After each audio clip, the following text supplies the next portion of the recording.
One of the most popular cartoons of the 80s, born from one of the most beloved pop culture franchises of all time, a beautiful accident that carried on a legacy of friendship, found family, diversity, and love, a show that embraced suspension of disbelief to such an extreme that the entire series never actually happened. Hi, I'm Dan Larson, and this is the history of Jim Henson's Muppet Babies.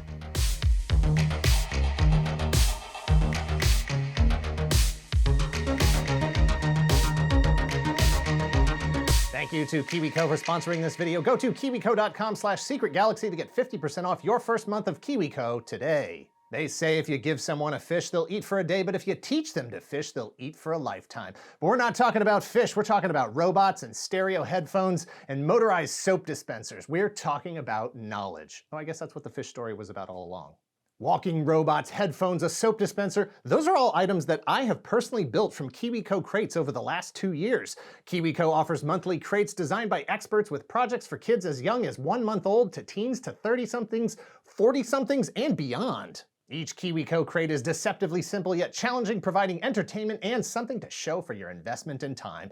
Everything you need to complete a project, from instructions to materials to tools, is right there in the box. KiwiCo ships to over 40 countries and offers 9 subscription lines, each catering to different challenge levels and topics, and they make for a unique, creative gift for the kids in your life or for anyone who has kids in their life. So click the link in the description below now to get 50% off your first month by going to kiwico.com/secretgalaxy. Again, that's kiwico.com/secretgalaxy, and thank you again to KiwiCo for sponsoring this video.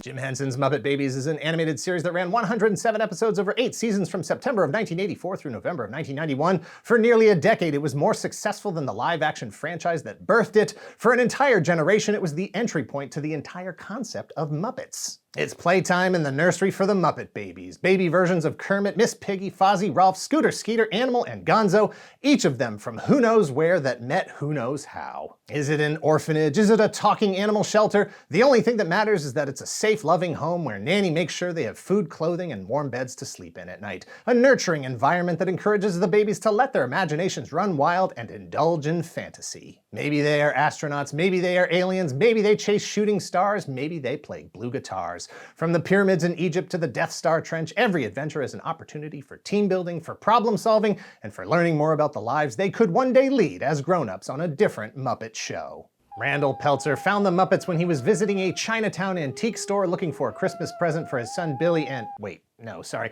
that's Gremlins. Jim Henson created the Muppets in 1955.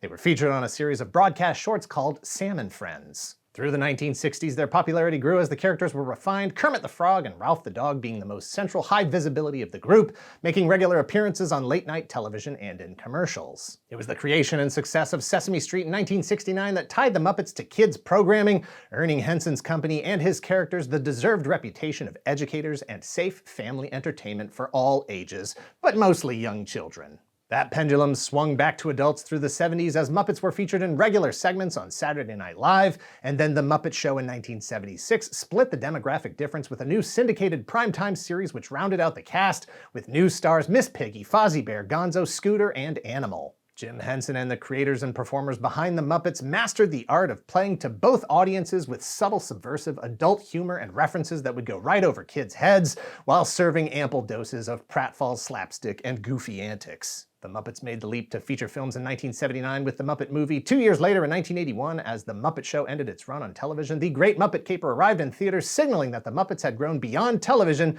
to become movie stars. In 1982, the Muppets were an established international entertainment and educational brand, as well as a licensing and merchandising machine. From Jim Henson down through the organization, ideas were cultivated as to where, when, and how to grow the Muppets as a brand and as characters based on a few simple rules. 1. Don't expose them to bright light. 2. Don't get them wet. 3. Don't feed them after midnight, and I'm sorry, that's Gremlins again. During the creation of a book called The Muppet Show Bill, Jim Henson suggested to artist Sue Venning that it might be interesting to explore the idea of the Muppets as babies. Ultimately, the idea was not included in the book, but it was an idea that seemed destined to be exploited sooner or later. As the Jim Henson Company were in development on the Muppets' next feature film, The Muppets Take Manhattan, slated for 1984, Executive Vice President and Creative Director Michael Frith was struck by an idea during a marketing meeting, and he began to sketch. What he drew was one of their biggest merchandise stars, Miss Piggy, as a baby. Coincidentally, as Frith tells the story, during that same meeting, art director Jim Mahon drew the exact same thing.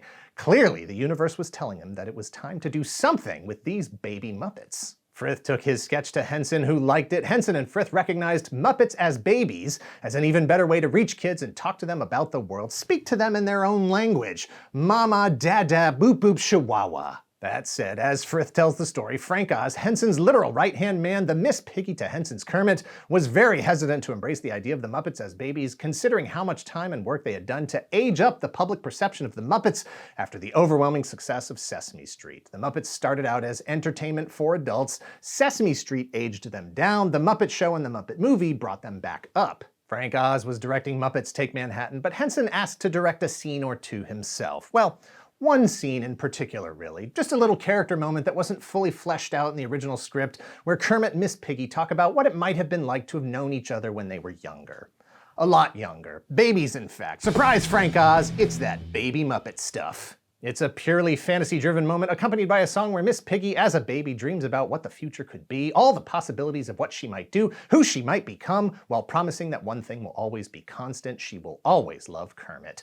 The character designers and model makers loved the new Baby Muppets. It fully energized them, and the character concepts shot across the marketing department as everyone could smell money in the water. The response from licensees to the Baby Muppet designs prior to the release of Muppets Take Manhattan was overwhelming. Companies were eagerly putting together full slates of potential products, from birthday supplies to clothing to plush dolls, games, posters, and more. As the clock ticked toward the movie's July 1984 release, Jim Henson visited several animation studios to see which one could best deliver the Muppet Babies to Saturday mornings. Hank Soroyan, a writer, voice actor, and producer for Marvel Productions, sold Henson on their intention to center creativity and imagination. Marvel Productions, who already brought Spider-Man, the Hulk, G.I. Joe, and Dungeons & Dragons to television, and were about to introduce the world to the Transformers, Marvel Productions was the place for hot new cartoons, for setting the pace for kids' pop culture, thanks to new CEO and president Margaret Loesch. Bob Richardson, formerly of Marvel Productions' Dungeons & Dragons, came aboard to produce. Jeffrey Scott developed the Bible for the series and contributed many of the original ideas that weren't featured in the movie, including Nanny herself.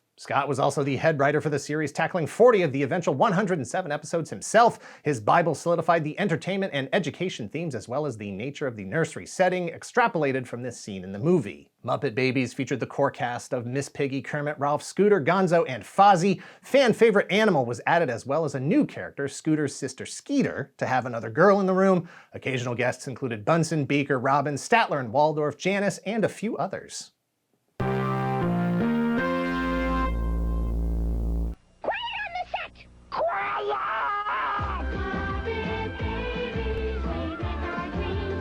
Ever wish you could follow the yellow brick road? Ever dream of joining Robin's merry band, visiting Never Never Land, or saving the universe from the evil empire? The Force saved us! Now you can do all that and more 5 days a week with the Muppet Babies. They'll make your dreams come true. Tomorrow at 3 on the KCBA Kids Club. None of the baby roles were played by the original voice actors because, of course, most of the regular characters were voiced by Jim Henson and Frank Oz, neither of whom had the time to dedicate to a full season of an animated series. Not that it really mattered. The baby voices were so much different than the adult voices that you didn't really need Jim Henson and Frank Oz. Not when Frank Megatron Welker was around. Frank Welker played Baby Kermit, while Laurie O'Brien stepped in for Baby Piggy. Greg Berg was Baby Fozzie and Baby Scooter. Katie Lee was Baby Ralph. Russie Taylor played Baby Gonzo. The rest of the Gremlins' voices were provided by Mark Dodson, Michael Winslow, and Peter Optimus Prime Cullen. Sorry, that's Gremlins again. Nanny, the Muppet Babies' faceless patron who watched over them and grounded the series in a world where someone was responsible for their well-being, was played by Barbara Billingsley of Leave It to Beaver fame. Additional voices were provided again by Peter Optimus Prime Cullen.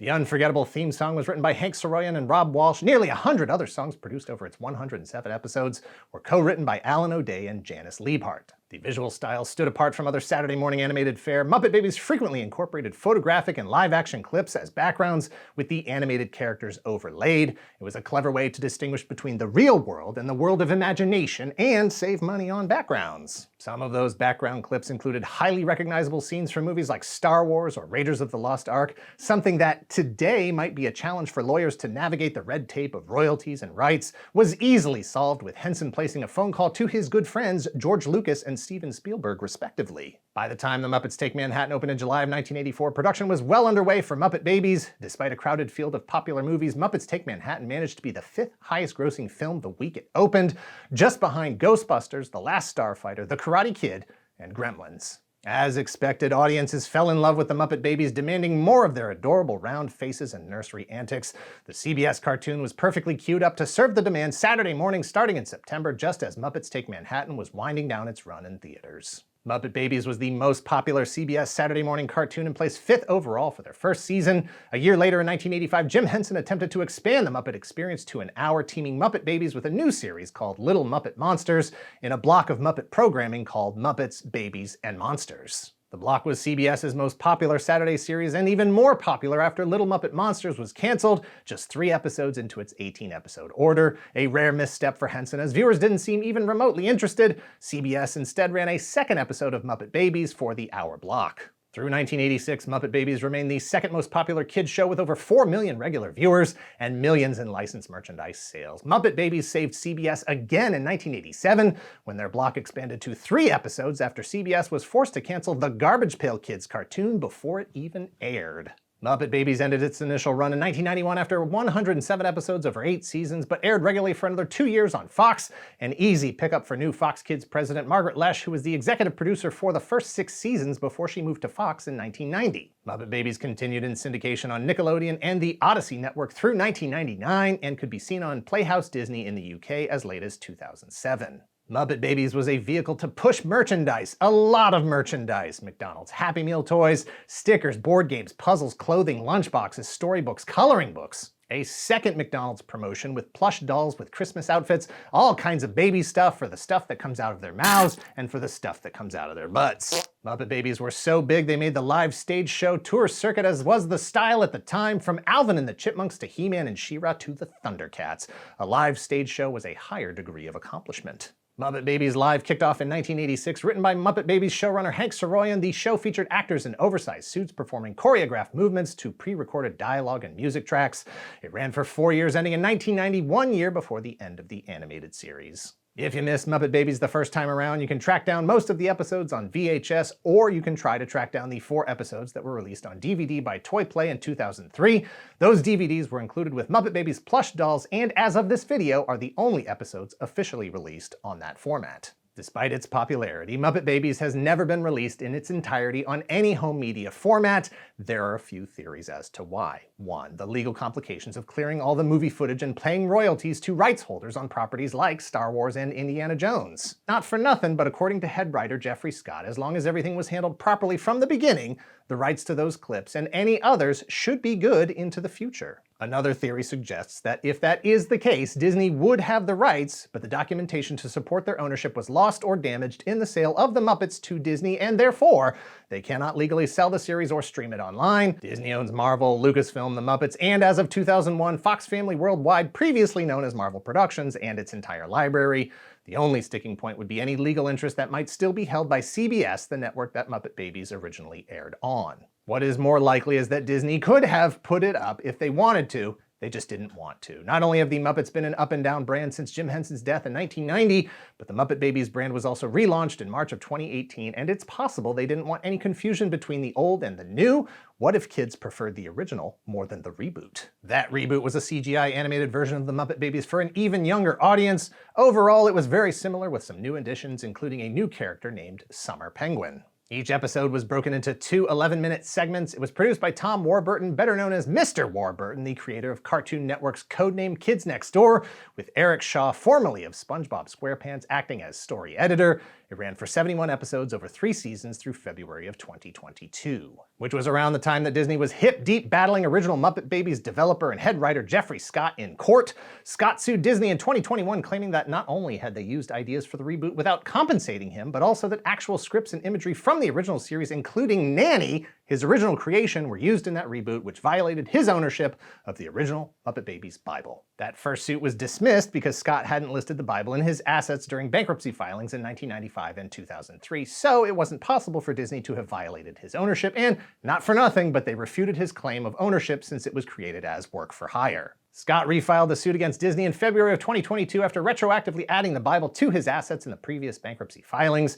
In September of 2022, Disney's move to have the case dismissed was denied. The fate of the Muppet Babies will likely be tied to the outcome of that case, still to be determined. Muppet Babies was one of the most popular and most influential cartoons of the 80s, inspiring the creation of younger versions of franchises throughout pop culture, from the WB's Tiny Toons to Hanna-Barbera's A Pup Named Scooby-Doo, the Flintstone Kids, and Tom and Jerry Kids. It introduced Skeeter, who an entire generation knew as a core member of the Muppets cast, but was rarely featured in any successive Muppets productions. She did, however, finally return in the 2018 reboot during seasons 2 and 3. Her future status may be dependent on the outcome of Jeffrey Scott's pending legal action. Muppet Babies proved that all you needed was a little imagination to create a new and fantastic world, to disconnect, to play, to learn, to work together and solve problems, to educate and entertain. It continued to develop the Muppets mythology and character histories that were fluid, shifting from TV show to TV show, movie to movie, the only constant that the Muppets themselves were performers acting out scenes for an audience either on stage, on screen, or in a nursery. Muppet Babies existed in its own universe, a figment of imagination itself. Despite being the hallmark of the franchise for nearly a decade, in the real world of the Muppets, it never actually happened. Not bad, all things considered. All things considered, the 20-minute break we took between the first and second paragraphs. Thank you for watching. Please hit like and subscribe if you're not already a subscriber. Thank you very much to those of you who already are. If you're in the position to help the channel grow, if you would like early access to the videos ad-free, as well as behind-the-scenes features, sneak peeks at upcoming projects, and exclusive monthly podcast about the show, please visit our Patreon at patreon.com/toygalaxy and let us know in the comments down below if you were a fan of Muppet Babies. If you had asked me coming out of the theater as an 8-year-old from Muppets Take Manhattan, I would have told you that Jim Henson had an inspired hit on his hands. It's possible that I was just a victim of the precise kind of audience manipulation that all those parents groups were concerned about, TV shows and movies that blurred the line between entertainment and television. It's also possible that I had already developed the keen eye of a veteran Hollywood executive for spotting such things. I knew Muppet Babies would be a success, and I knew Gremlins left some very deep scars on my 8-year-old psyche, and I couldn't wait for more of both.